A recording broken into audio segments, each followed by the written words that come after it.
ఇక్కడ మెయిన్గా ఈ ఆర్టికల్కి సంబంధించి మనం ముఖ్యంగా తెలుసుకోవాల్సింది COP29 గురించి, conference of parties 29th conference of parties. ఓకేనా, దీని గురించి ఏం తెలుసుకోవాలి, అసలు ఇది దేనికి సంబంధించింది, ఇప్పుడు ఎక్కడ జరుగుతుంది, ఇది ఎప్పటి నుంచి ఎప్పటి వరకు జరుగుతుంది, అలాగే దీని యొక్క ప్రెసిడెంట్ ఎవరు, COP29 యొక్క ప్రెసిడెంట్ ఎవరు, అండ్ COP28 యొక్క ప్రెసిడెంట్ ఎవరు, COP28 ఎక్కడ నిర్వహించారు, అలాగే ఈ ప్యారిస్ అగ్రిమెంట్ ఏంటి, ఇలాంటివన్నీ కూడా మనం ఖచ్చితంగా తెలుసుకోవాలి. వాటన్నిటి గురించి కూడా మనం ఈ క్లాస్లో ప్రధానంగా చూద్దాం. COP29 climate talks begin in Azerbaijan. COP29 United nation climate change conference అండి. ఇది ఐక్యరాజ్య సమితి పర్యావరణ మార్పుకి సంబంధించినటువంటి సమావేశమే COP29 అనేటువంటిది. ఎన్నవ ఎడిషన్ ఇది, 29th edition, 29th conference of the parties అంటాం. అండ్ ఇది జరిగేది అజర్బైజాన్ దేశంలో. అజర్బైజాన్ దేశం యొక్క క్యాపిటల్ బాకు. ఈ బాకులో దీన్ని నిర్వహిస్తున్నారు. ఎప్పటి నుంచి ఎప్పటి వరకు అండి, నవంబర్ 11వ తేదీన ఇది స్టార్ట్ అయింది. అంటే ఎస్టర్డే స్టార్ట్ అయింది, నవంబర్ 22 వరకు కూడా ఇది జరుగుతుంది. 29th conference of the parties or COP29 అని చెప్పేసి దీన్ని పిలుస్తాం. వన్స్ అగైన్ ఎక్కడ, అజర్బైజాన్లోని బాకులో. రిమెంబర్, ఇక్కడ మెయిన్గా మనం చూసినట్లయితే మునుపెన్నడూ లేనంత అపోజిషన్ అనేటువంటిది, లైక్ ఎదురు గాలులతో ఇది ప్రారంభమైందని చెప్పొచ్చు. ఎందుకంటే ఇప్పుడు అమెరికా దేశం యొక్క ప్రెసిడెంట్గా డొనాల్డ్ ట్రంప్ ఎన్నికవడం అనేది దీనికి ప్రధానమైనటువంటి కారణంగా చెప్పొచ్చు. చర్చలు అయితే ప్రారంభమైనాయి. ఐక్యరాజ్య సమితి ప్యారిస్ వాతావరణ ఒప్పందం యొక్క లక్ష్యాలు ఏవైతే ఉన్నాయో ఆ లక్ష్యాలు గొప్ప ప్రమాదంలో ఉన్నాయని చెప్పేసి మనం చెప్పుకోవచ్చు. దీంట్లో ప్రధానంగా వీళ్ళు భావిస్తూ ఉన్నారు. అలాగే 2024 కొత్త ఉష్ణోగ్రత రికార్డుల్ని బద్దలు కొట్టడానికి ట్రాక్లో ఉన్నాయని చెప్పేసి ఇది హెచ్చరించడం జరిగిందండి. 2015వ సంవత్సరం నుంచి 2024 సంవత్సరం వరకు ఉన్నటువంటి కాలం కూడా ఇప్పటి వరకు నమోదైనటువంటి అత్యంత వెచ్చని దశాబ్దంగా కూడా దీన్ని చెప్తున్నారు. 2015 నుంచి 2024 వరకు ఈ 10 సంవత్సరాల పాటు ఏదైతే ఉందో ఇది అత్యంత వెచ్చని దశాబ్దం అని చెప్పేసి ఈ యునైటెడ్ నేషన్ యొక్క ప్రపంచ వాతావరణ సంస్థ, వరల్డ్ మెట్రలాజికల్ ఆర్గనైజేషన్ తమ యొక్క నివేదికలో కూడా తెలపడం జరిగింది. సో అంటే ఏంది, భూమి మీద ఉష్ణోగ్రతలు అనేటువంటివి పెరిగిపోతూ ఉన్నాయి. సో ఒక సంవత్సరం క్రితం 1.2 డిగ్రీల సెల్సియస్తో పోలిస్తే ప్రస్తుత గ్లోబల్ వార్మింగ్ గత 10 సంవత్సరాల సగటు కంటే 1.3 డిగ్రీల సెల్సియస్ ఎక్కువగా ఉందని చెప్పేసి ఈ వరల్డ్ మెట్రలాజికల్ ఆర్గనైజేషన్ డేటా చూపించడం జరిగింది. సో ప్రస్తుత సంవత్సరం 1.45 డిగ్రీల సెల్సియస్తో పోలిస్తే 1.54 డిగ్రీల సెల్సియస్ ఎక్కువగా వేడి ఉందని చెప్పేసి ఈ రిపోర్ట్లో వీళ్ళు చెప్పడం జరిగింది. సో ఇవి మీరు ఖచ్చితంగా గుర్తుపెట్టుకోవాలి. ఈ అడుగుతారండి, ఒక సంవత్సరం క్రితం 1.2 డిగ్రీల సెల్సియస్తో పోలిస్తే ప్రస్తుతం గ్లోబల్ వార్మింగ్ గత 10 సంవత్సరాల కంటే ఎంత ఎక్కువగా ఉందని చెప్పేసి వరల్డ్ మెట్రలాజికల్ ఆర్గనైజేషన్ ఇటీవల తన యొక్క రిపోర్ట్లో చెప్పింది అంటారు. ఎంత, 1.3 డిగ్రీల సెల్సియస్ ఎక్కువగా ఉందని. కాబట్టి ఇవి మనం గుర్తుపెట్టుకోవాలి. And most importantly COP28. So COP28 అనేది యునైటెడ్ అరబ్ ఎమిరేట్స్లోని అబుదాబిలో నిర్వహించడం జరిగింది లాస్ట్ ఇయర్. COP28. సో COP28కి అధ్యక్షునిగా వహించింది యునైటెడ్ అరబ్ ఎమిరేట్స్కి సంబంధించినటువంటి సుల్తాన్ అల్ జాబర్. సుల్తాన్ అల్ జాబర్ COP28 యొక్క అధ్యక్షుడు. ఇప్పుడు COP29 conference of parties 29th conference of parties అని కూడా మనం పిలుస్తాం. దీని యొక్క అధ్యక్షుడు ఎవరు, ముఖ్తార్ బాబాయేవ్. ముఖ్తార్ బాబాయేవ్, ఓకేనా. సో అజర్బైజాన్కి చెందినటువంటి వాడు ముఖ్తార్ బాబాయేవ్ COP29 యొక్క ప్రెసిడెంట్, అధ్యక్షుడు. ఇవి రెండు కూడా మీరు ఖచ్చితంగా గుర్తుపెట్టుకోవాలి. COP28 ప్రెసిడెంట్ సుల్తాన్ అల్ జాబర్, యునైటెడ్ అరబ్ ఎమిరేట్స్కి చెందినటువంటి వ్యక్తి. అలాగే COP29 అధ్యక్షుడు ఎవరంటే ముఖ్తార్ బాబాయేవ్, అజర్బైజాన్కి చెందినటువంటి వ్యక్తి. అయితే అసలు ఈ కాన్ఫరెన్స్ ఆఫ్ పార్టీస్ అనేటువంటిది ఏంటి, కాప్ అంటే ఏమిటి? కాప్ అనేది ఏంటంటే వార్షిక ఐక్యరాజ్య సమితి వాతావరణ సమావేశం అండి.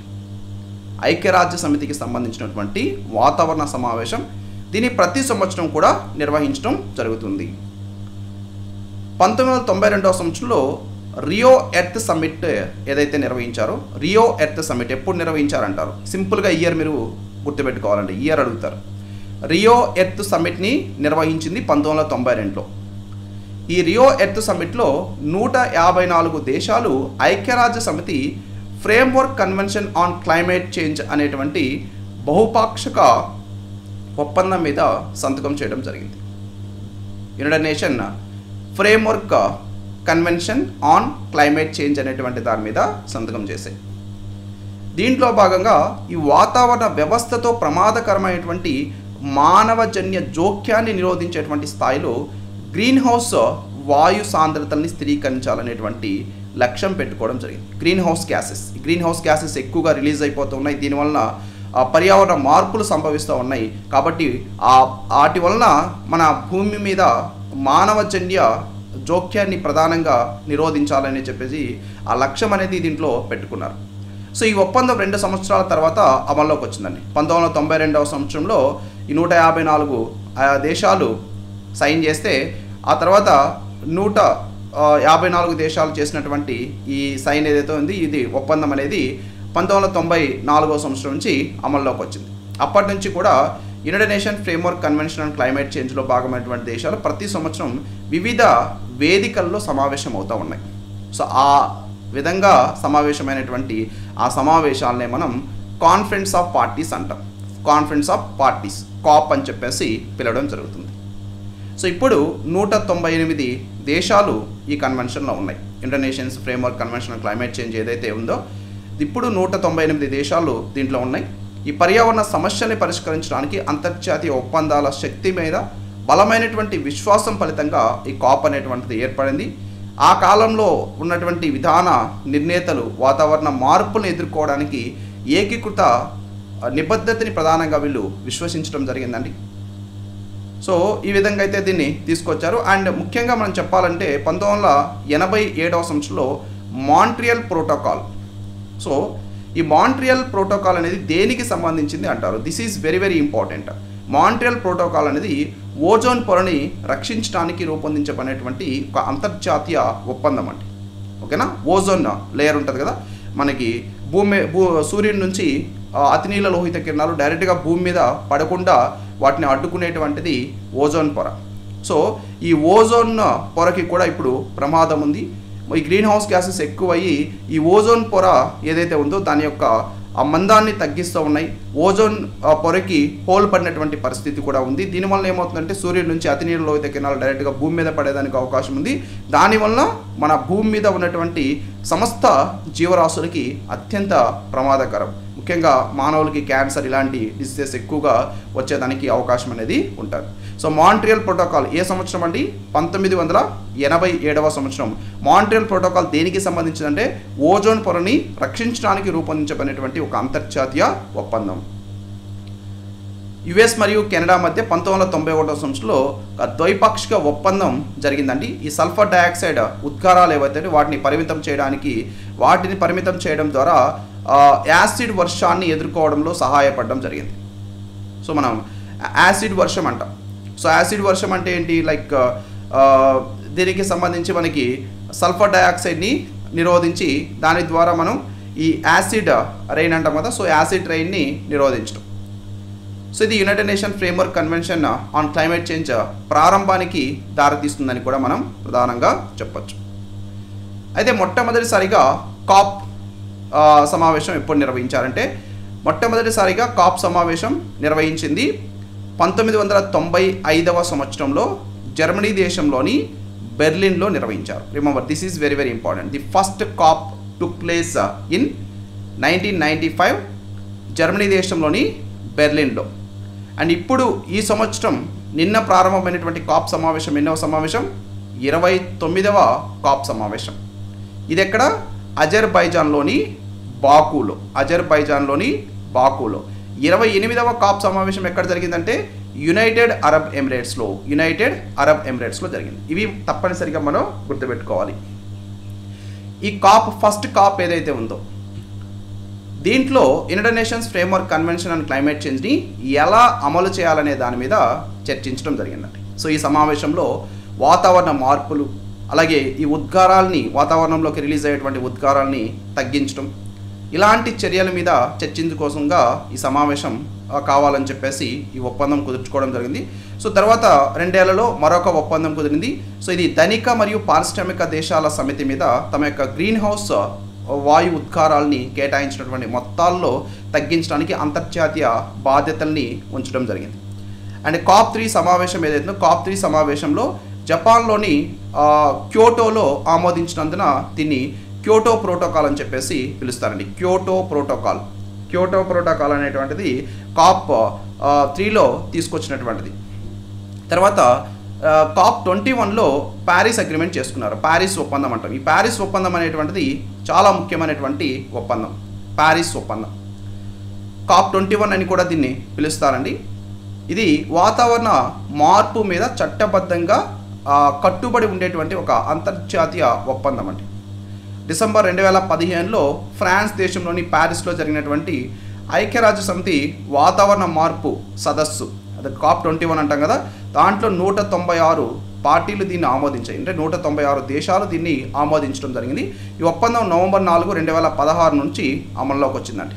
ఈ ప్యారిస్ ఒప్పందం యొక్క లక్ష్యాలు మనం తప్పనిసరిగా గుర్తుపెట్టుకోవాలి. దీని యొక్క లక్ష్యాలు ఏంటంటే గ్లోబల్ వార్మింగ్ని పరిమితం చేయడం ప్రధానమైనటువంటి లక్ష్యం. అంటే గ్లోబల్ వార్మింగ్ ఏదైతే ఉందో దీన్ని పారిశ్రామిక పూర్వస్థాయి కంటే కూడా 2 డిగ్రీల సెంటీగ్రేడ్ కంటే తక్కువగా ఉంచాలనేది, దాన్ని 1.5 డిగ్రీల సెంటీగ్రేడ్కి పరిమితం చేసేటువంటి ప్రయత్నాల్ని కొనసాగించాలనేది ఒకటి. అలాగే గ్రీన్ హౌస్ వాయు ఉద్గారాలని తగ్గించాలి.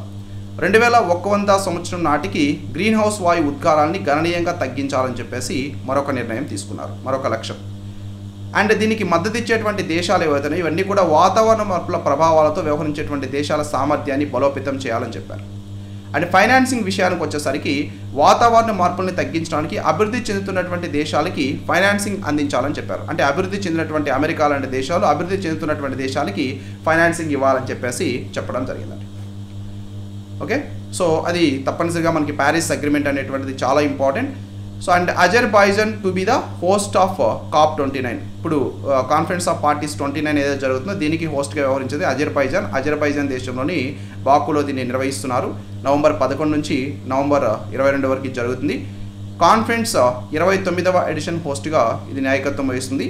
అండ్ COP28 అయితే దుబాయ్లో జరిగిందండి. దుబాయ్లో, యునైటెడ్ అరబ్ ఎమిరేట్స్లోని దుబాయ్లో ఇది జరిగింది. Please correct it. ఇందాక నేను అబుదాబి అన్నట్టున్నా, please correct it. Dubai, United Arab ఎమిరేట్స్లోని దుబాయ్లో దీన్ని నిర్వహించడం జరిగింది.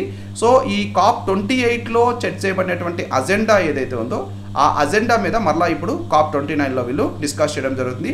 2050 సంవత్సరం నాటికి నికర సున్నాన్ని సాధించాలి. శిలాజ ఇంధనాల నుంచి మనం పూర్తిగా బయటికి రావాలి. శిలాజ ఇంధనాలు ఇప్పుడు ఏవైతే మనం యూజ్ చేస్తున్నాం, ఫజిల్ ఫ్యూయల్స్, పెట్రోల్, డీజిల్ ఇలాంటివి, సో వాటికి ప్రత్యామ్నాయంగా మనం లైక్ రెన్యూబుల్ ఎనర్జీస్ తీసుకురావడం కానీ ఇలాంటివి చేయాలి 2050 సంవత్సరం నాటికి అనేది దీని యొక్క ప్రధానమైనటువంటి లక్ష్యం. సో అజర్బైజాన్ వాతావరణ సంక్షోభాన్ని పరిష్కరించడంలో దేశాలను ఏకాభిప్రాయం వైపు నడిపించడం లక్ష్యంగా పెట్టుకుంది. ప్రపంచ ఉష్ణోగ్రతలు పారిశ్రామిక పూర్వ స్థాయిల కంటే 1.5 డిగ్రీల సెంటీగ్రేడ్ కంటే ఎక్కువ పెరగకుండా ఉండాల్సినటువంటి ఆవశ్యకతని ఇది ప్రధానంగా చెప్తూ ఉంది. అలాగే వాతావరణ చర్య కోసం అభివృద్ధి చెందుతున్నటువంటి దేశాలకి సంవత్సరానికి $100 బిలియన్ అందించాలనేటువంటి ఈ అభివృద్ధి చెందినటువంటి దేశాలు అందించాలని చెప్పేసి 2009వ సంవత్సరంలో ఈ విధంగా నిర్ణయించడం జరిగింది.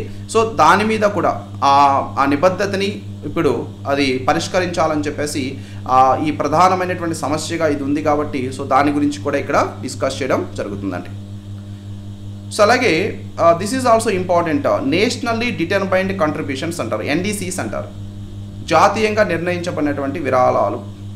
అంటే నేషనల్లీ డిటర్మైన్డ్ కంట్రిబ్యూషన్స్ అంటే ఏంటంటే ప్యారిస్ ఒప్పందం యొక్క లక్ష్యాలని చేరుకోవడంలో సహాయపడడానికి దేశాలు రూపొందించినటువంటి వాతావరణ కార్యాచరణ ప్రణాళికల్ని నేషనల్లీ డిటర్మైన్డ్ కంట్రిబ్యూషన్స్ అని మనం పిలుస్తాం. ఇవి స్వయంగా నిర్వచించబడినటువంటి ప్రతిజ్ఞలండి ప్రతి ఒక్క దేశం కూడా.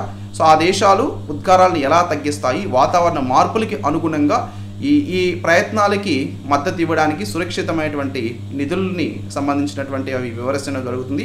ఇది ప్రతి దేశం యొక్క సామర్థ్యాల ఆధారంగా మరింత ప్రతిష్టాత్మకమైనటువంటి లక్ష్యాలతో ప్రతి ఒక్క 5 సంవత్సరాలకు తప్పనిసరిగా నవీకరించవలసినటువంటి స్వల్ప మధ్యకాల ప్రణాళికల్ని ప్రధానంగా ఈ నేషనల్లీ డిటర్మైన్డ్ కంట్రిబ్యూషన్స్ అనేటువంటివి మనకి తెలియజేస్తూ ఉంటాయి. సో ఇది కాప్ నేషనల్లీ డిటర్మైన్డ్ కంట్రిబ్యూషన్స్కి సంబంధించి. అలాగే క్యోటో ప్రోటోకాల్ అంటే ఏంటి? సో క్యోటో ప్రోటోకాల్ ఇదేంటంటే ఇది వ్యక్తిగత లక్ష్యాలకి అనుగుణంగా గ్రీన్ హౌస్ వాయువుల ఉద్గారాన్ని పరిమితం చేయడానికి, అలాగే వాటిని తగ్గించడానికి పరివర్తనలో పారిశ్రామిక దేశాలు ఆర్థిక వ్యవస్థలకి కట్టుబడి ఉన్నటువంటి వాతావరణ మార్పు మీద ఐక్యరాజ్య సమితి ఫ్రేమ్వర్క్ కన్వెన్షన్ని అమలు చేస్తుందండి క్యోటో ప్రోటోకాల్ అనేది. ఓకేనా? సో ఇది క్యోటో ప్రోటోకాల్. తర్వాత వరల్డ్ మెట్రోలాజికల్ ఆర్గనైజేషన్. సో ఈ వరల్డ్ మెట్రోలాజికల్ ఆర్గనైజేషన్ ఇప్పుడు ఈ గ్రీన్ హౌస్ గ్యాసెస్ ఎక్కువ అవడం వల్ల టెంపరేచర్స్ కూడా పెరిగాయని చెప్పేసి చెప్పడం జరిగింది. సో ఇక్కడ మనం వరల్డ్ మెట్రోలాజికల్ ఆర్గనైజేషన్ గురించి కూడా తెలుసుకోవాలి. WMO అంటాం, దీని యొక్క full form world meteorological organization. దీన్ని స్థాపించింది 1950 మార్చి 23వ తేదీన. ఇది కూడా ఐక్యరాజ్య సమితి యొక్క వన్ ఆఫ్ ది స్పెషలైజ్డ్ ఏజెన్సీగా పనిచేస్తుంది. దీని యొక్క ప్రధాన కార్యాలయం స్విట్జర్లాండ్ దేశంలోని జెనీవాలో ఉంటుందండి. మోస్ట్ ఇంపార్టెంట్, స్విట్జర్లాండ్ దేశంలోని జెనీవాలోనే వరల్డ్ మెట్రోలాజికల్ ఆర్గనైజేషన్ యొక్క హెడ్ క్వార్టర్స్ కూడా ఉంటుంది. వరల్డ్ హెల్త్ ఆర్గనైజేషన్ యొక్క హెడ్ క్వార్టర్స్ కూడా జెనీవాలోనే ఉంటుంది అవునా. అండ్ ప్రస్తుతం వరల్డ్ మెట్రోలాజికల్ ఆర్గనైజేషన్ యొక్క ప్రెసిడెంట్గా ఉన్నటువంటి వ్యక్తి అబ్దుల్లా అల్ మండోస్. యునైటెడ్ అరబ్ ఎమిరేట్స్కి చెందినటువంటి వ్యక్తి అబ్దుల్లా అల్ మండోస్ ప్రస్తుతం వరల్డ్ మెట్రోలాజికల్ ఆర్గనైజేషన్ యొక్క ప్రెసిడెంట్గా వ్యవహరించడం జరుగుతుంది. అండ్ దీని యొక్క సెక్రటరీ జనరల్గా ఉంది ప్రజెంట్ సెలెస్టే సాలో. అర్జెంటీనా దేశానికి చెందినటువంటి వ్యక్తి ప్రస్తుతం వరల్డ్ మెట్రోలాజికల్ ఆర్గనైజేషన్ యొక్క సెక్రటరీ జనరల్గా ఉన్నారు. అండ్ వరల్డ్ మెట్రోలాజికల్ ఆర్గనైజేషన్ అనేది దీని యొక్క మాతృ సంస్థ ఏంటంటే United nations economic and social council.